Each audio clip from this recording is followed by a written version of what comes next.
Like me and the 100+ million fans that watched the teaser trailer for GTA 6, you were probably absolutely blown away by the amazing work Rockstar Games has done on the latest entry to the franchise.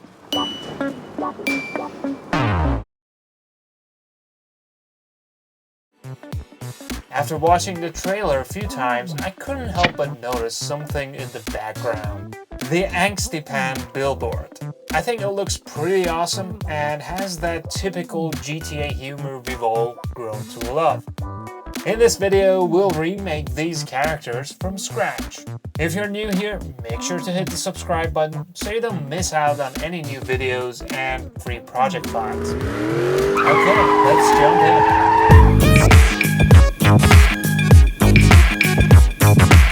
Open up Blender and clear the viewport. We'll start with the tablet character. Add in a circle mesh and double its vertices. Then we'll scale it up 5 times and go to edit mode. We'll extrude the shape to give it some thickness and then extrude it inwards a few times to close it. And don't forget about the bottom. Now we'll add in the subdivision modifier and shade smooth it to make everything a smooth shape. We'll bring in another circle mesh for the eyes and extrude it inwards. Scale it down and extrude it in Z-axis. Add in a subdivision modifier and we're good to go with the shape. Let's bring it closer to the face. And we'll add a loop cut here to make the edges a bit more defined. Now select all the bottom vertices and make sure to have the X-ray on so you don't miss any vertices, and create a vertex group. This means we'll let Blender know that these vertices are a little special and it lets us refer to them in other tools. Now to connect the eyes to the shape, I'll use the shrink wrap modifier and set the vertex group. Now no matter how we move the eye, it will still stick to the face, and we can then just duplicate it for the other eye. To create the mouth, we'll use the NURBS curve. The tablet character has quite a large smile, so we'll make the curve quite large as well. I actually think it's supposed to be the bit where tablets are split into halves, and this was a really nice idea that the original artist came up with.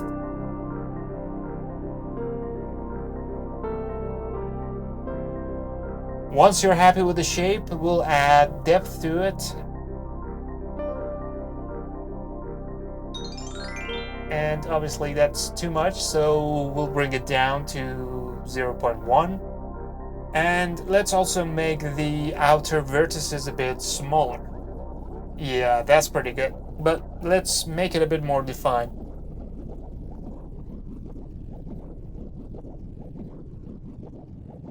Yeah, that's more like it. Okay, now we can move on to the legs. This time bring in a curve path and give it some depth.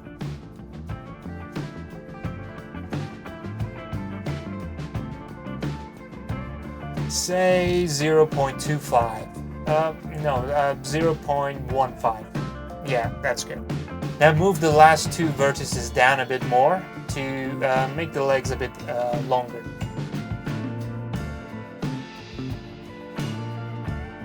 Adjust the vertices to create its foot and extrude the last vertices and scale it down quite a bit to give it a round end. Once you're happy with the shape of the leg, you can duplicate it, and we're done with them for now. The legs are a little too thin, so I'll increase the depth back to 0.25 and make some final adjustments to its shape.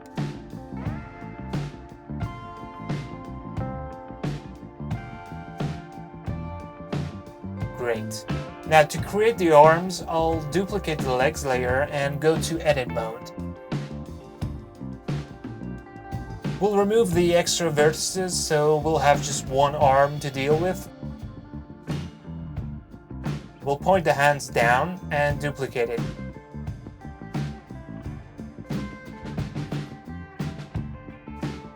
Then remove all the vertices except the last two. This way we can create the thumb much faster. Scale the vertices down and reposition it.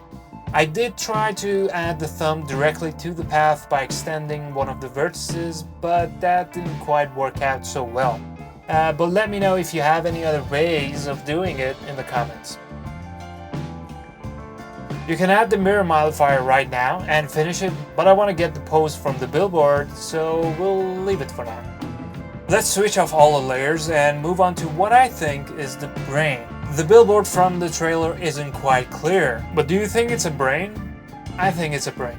To create the brain character, we'll start off with a cube and add a subdivision modifier to it.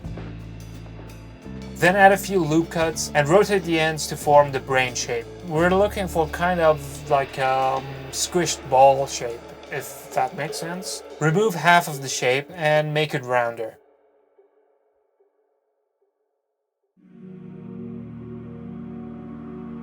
We'll then include a mirror modifier to take care of the other half.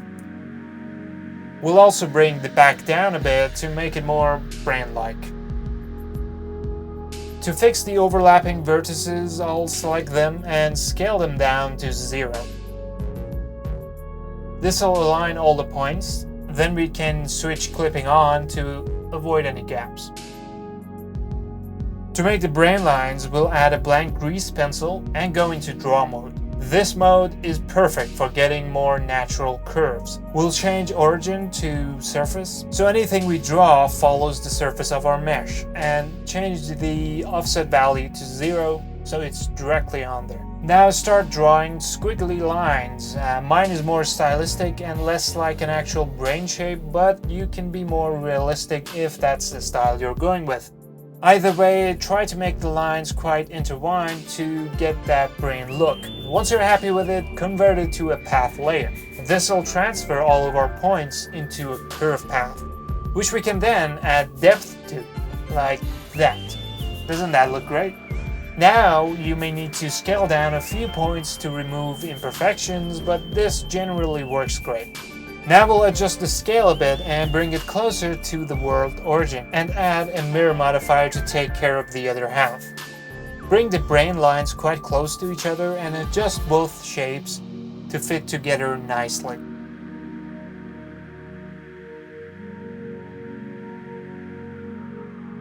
Actually, let's jump into edit mode quickly and adjust the base shape a bit more. Since the original character seems to have a big chin, we'll adjust our shape to match it a bit more.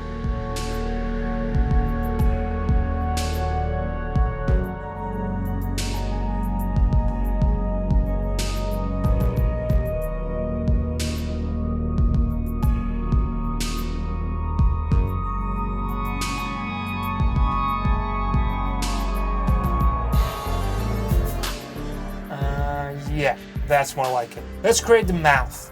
Add a circle curve and reshape it to a, I want to say, a happy oval.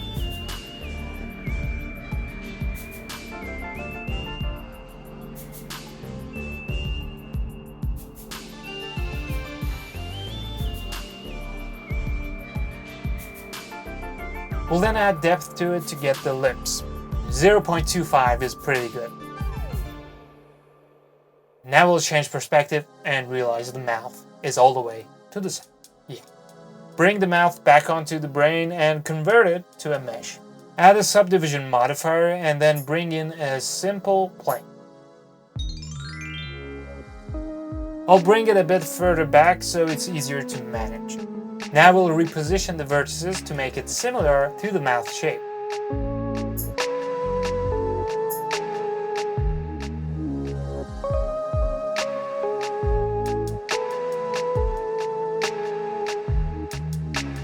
Then we'll bring it back and position it as the mouth's inner background. For the teeth, we'll bring in a cube with a subdivision modifier. Now we just need to bring both sides slightly higher to line it up with the lips. Let's make the face slightly flatter to place the mouth on it. Yeah, great. Now let's give this guy a couple of eyes. Add a UV sphere with a mirror modifier.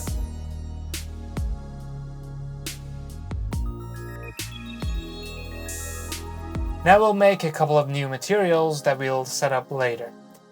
One for the eyeball and one for the pupil. To assign the pupil material, we'll just need to select it and assign it.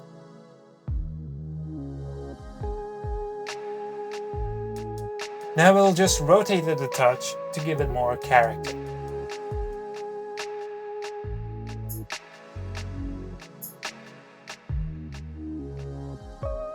Bring in another UV sphere for the eyelids. Cut off half of the sphere and add a mirror modifier.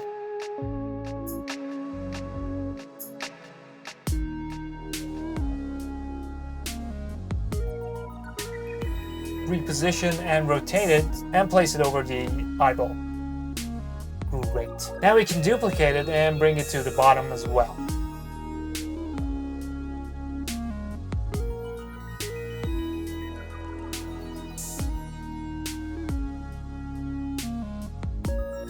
The head shape is really important and something we have to keep coming back to and tweak.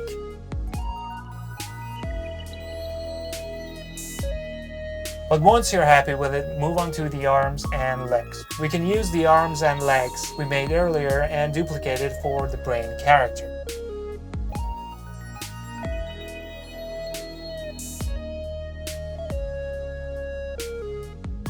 The head is too large here, so we'll scale it down to make them all go together. We'll also reposition the limbs to fit our character better. Select all the brain layers and then click on the head and set it as the parent. Now that we have both characters modeled, we can focus on their poses. We'll bend the leg and angle it towards the left.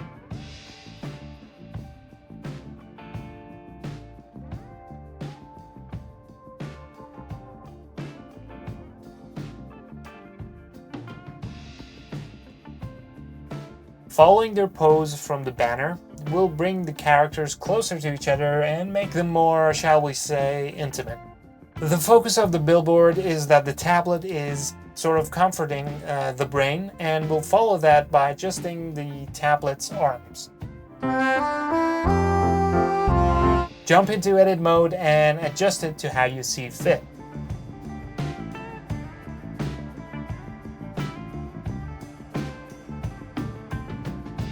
We'll do the same with the other arm as well.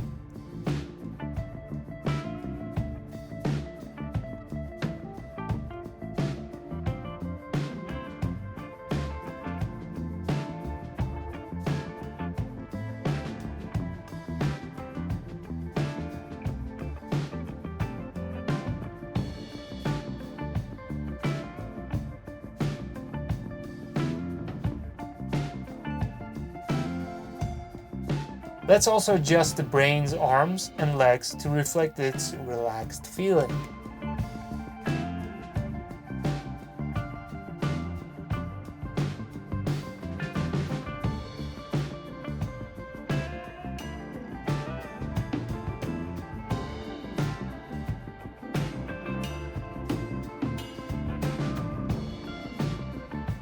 And with the pose done, we can move on to shading.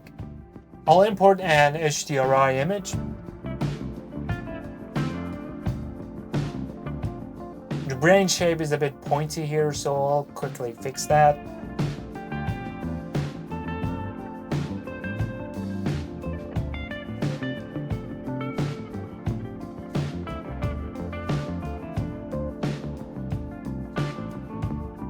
Okay, create a new material for the tablet. We'll add in a noise texture and a color ramp.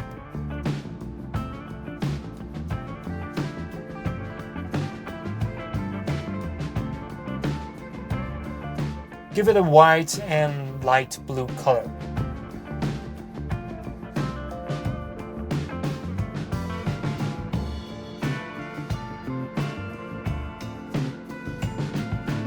Apply the same material to the arms and legs too.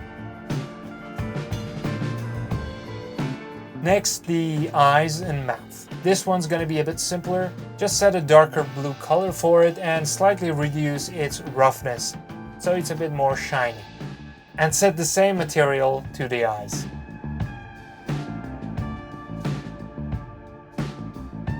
Now let's move on to the brain character.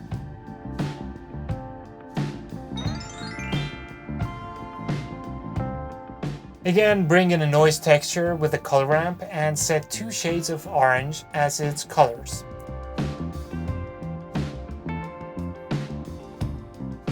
We'll apply the same material to the lips. For the brain lines, we'll use the same material but then duplicate it and create a new material. Make the colors slightly brighter and less saturated.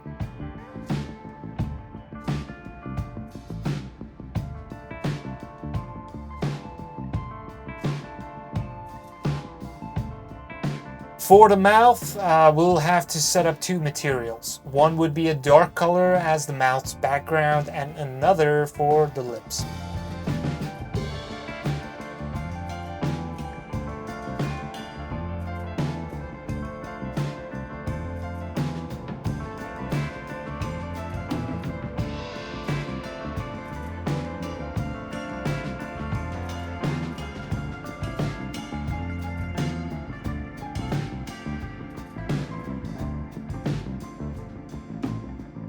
To give it the restless and anxious look, the bottom eyelids should be darker and the top much lighter.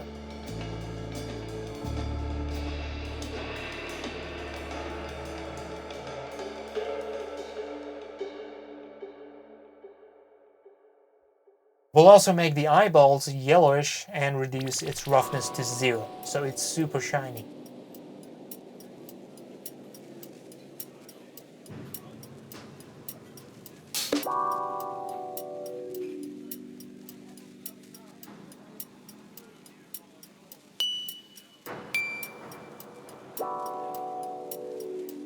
To give the tablet a bit of texture, we'll add a color ramp and link it to roughness.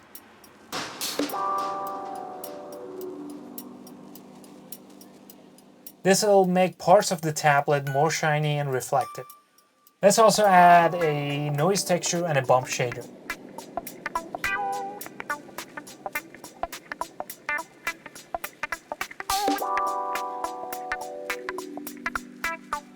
Here's what the noise texture would look like.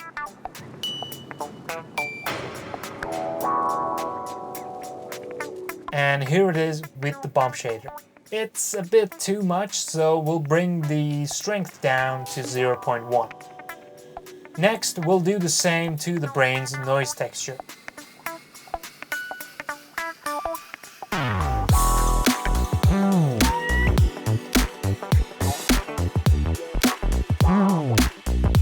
Now to change the lighting slightly, I'll add mapping to our texture and rotate it in Z-axis. I'll also change the color of the background to a slightly bluish color. Lastly, I've added a light spot in the background to have a soft light on the tablet. I feel like we can do a bit more with the shading, so let's do some final adjustments to the shaders. Bring in a color ramp and a gradient texture. Switch linear to radial and connect it. We'll then add mapping to it and also link vector to normal.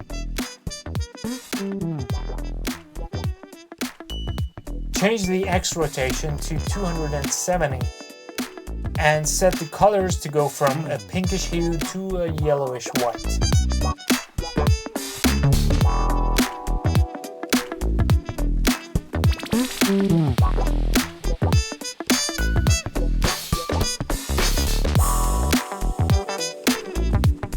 We'll also add a gradient texture and a color ramp to make parts of the brain character more vibrant.